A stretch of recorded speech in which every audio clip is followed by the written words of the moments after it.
Ini adalah salah satu rutin makan Aziz setiap hari. Kalau ada buah, Aziz akan mulakan dengan buah. Tapi sebelum mulakan buah tu, makan juga 2 biji Atrium, iaitu gabungan serbuk herba, halia, bawang putih dan kunyit.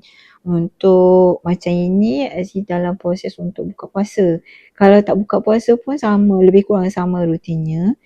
Aziz akan mulakan dengan 2 biji Atrium. Kalau ada buah, buah. Kalau tak ada buah, tak apa, skip.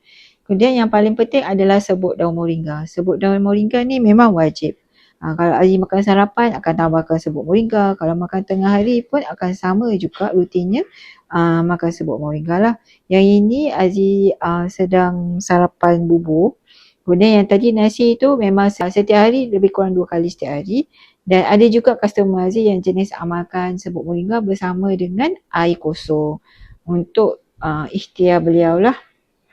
Kesimpulannya, serbuk moringa ni adalah makanan dan boleh juga jadikan minuman. Semoga bermanfaat.